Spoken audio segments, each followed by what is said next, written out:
हरियाणा विधानसभा चुनाव के लिए 5 अक्टूबर को वोटिंग है।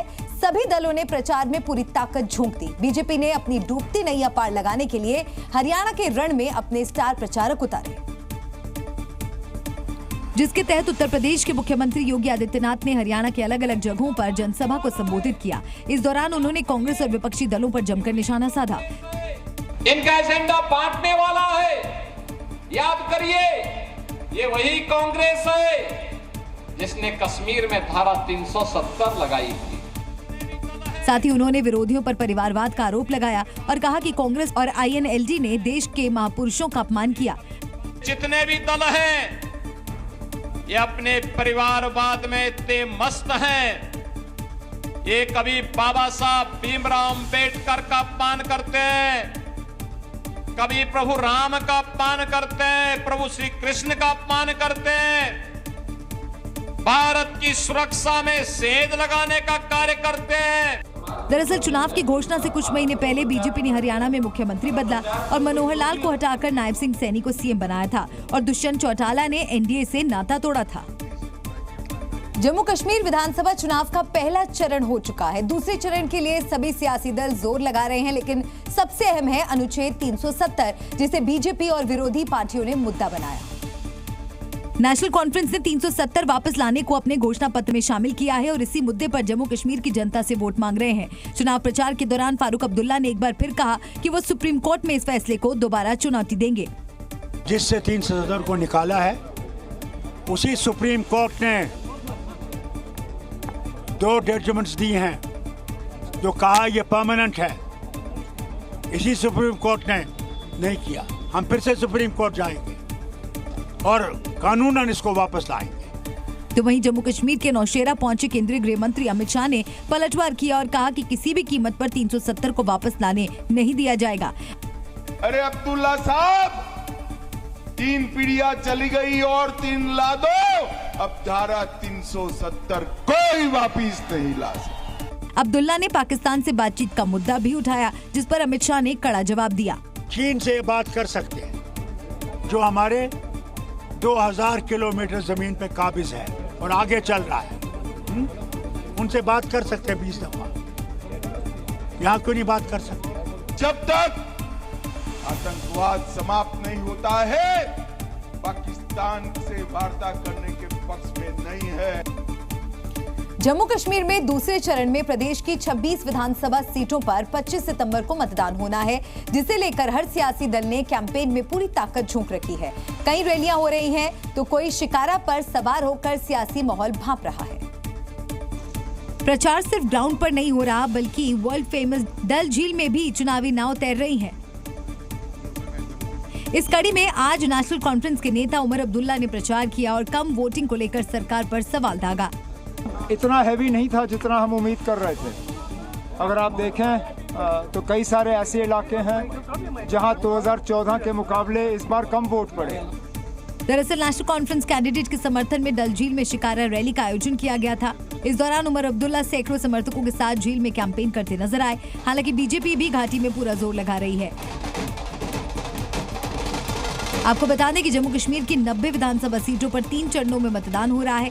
पहले चरण में 18 सितंबर को 24 सीटों पर रिकॉर्ड वोटिंग हुई, जबकि दूसरे चरण में 26 विधानसभा सीटों पर 25 सितंबर को और तीसरा चरण 1 अक्टूबर को सबसे ज्यादा 40 विधानसभा सीटों पर मतदान होगा और 8 अक्टूबर को तय होगा जम्मू कश्मीर पर कौन शासन करेगा। जम्मू कश्मीर में चल रहे विधानसभा चुनाव के दौरान पाकिस्तान की ओर से तमाम साजिशें रची जा रही हैं, लेकिन मुस्तैद सुरक्षा बल नापाक मंसूबों को नाकाम कर रहे हैं। ऐसी ही एक और कोशिश को सुरक्षा बल ने नेस्तनाबूद किया। जम्मू कश्मीर के आरएसपुरा में घुसपैठ की कोशिश कर रहे आतंकियों पर BSF जवानों ने फायरिंग की, जिसके बाद आतंकी उल्टे पांव भाग गए।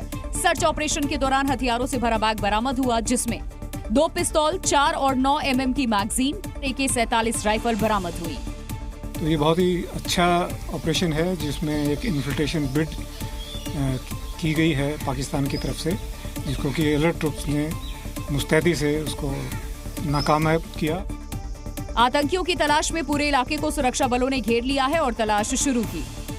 पूरे इलाके में लगातार जो सर्च है वो भी किया जा रहा है, ताकि अगर किसी और कोई और सामान यहाँ पर पड़ा हो या फिर अगर किसी और तरह की कोशिश पाकिस्तान की तरफ से यहाँ पर की जाती है तो उसे यहाँ पर विफल किया जा सके।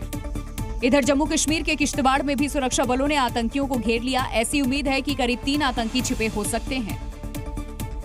और दिल्ली के जंतर मंतर पर अरविंद केजरीवाल ने जनता की अदालत के नाम से कार्यक्रम को संबोधित किया। उनके इस कार्यक्रम का पूरा फोकस खुद को ईमानदार बताने पर रहा और लगे हाथ केजरीवाल ने पीएम मोदी की उम्र पर सवाल खड़े कर नया बवाल पैदा कर दिया। 4 अप्रैल 2011 को करप्शन के खिलाफ अन्ना आंदोलन की शुरुआत हुई थी। आंदोलन से ईमानदार छवि लेकर निकले केजरीवाल आज 13 साल बाद फिर जनता की अदालत में थे। बस फर्क ये था कि पहले वो दूसरी सरकारों को करप्ट बता रहे थे और आज वो खुद को ईमानदार। 10 साल ईमानदारी से काम किया। मोदी जी को लगने लगा कि अगर इनसे जीतना है तो इनकी ईमानदारी पे चोट करो, इनको बेईमान साबित करो। तो प्रधानमंत्री जी ने एक षड्यंत्र रचा।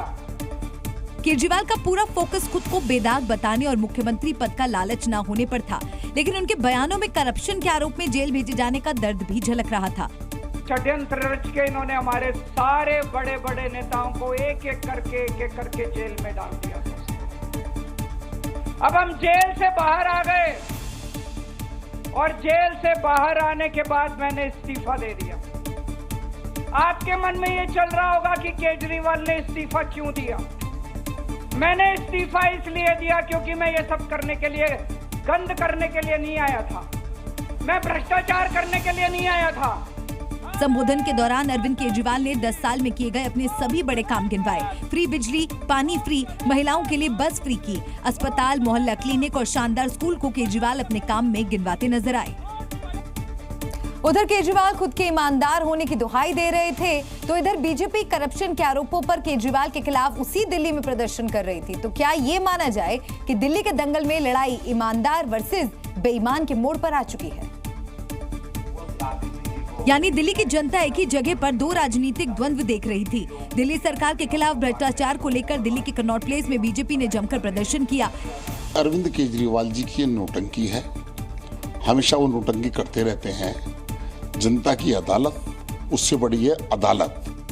बीजेपी ने दिल्ली सीएम आवास का एक मॉडल और प्रदर्शनी लगाई है, जिसके जरिए लोगों को सेल्फी विद शीश महल और भ्रष्टाचार का हिसाब देना होगा कैंपेन चल रहा है।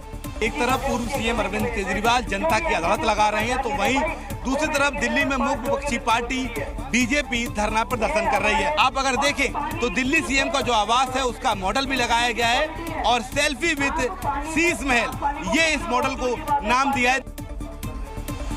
बहरहाल दिल्ली में चंद महीनों बाद चुनाव आने वाले हैं और ईमानदार वर्सेस बेईमान की लड़ाई लंबी होती जा रही है।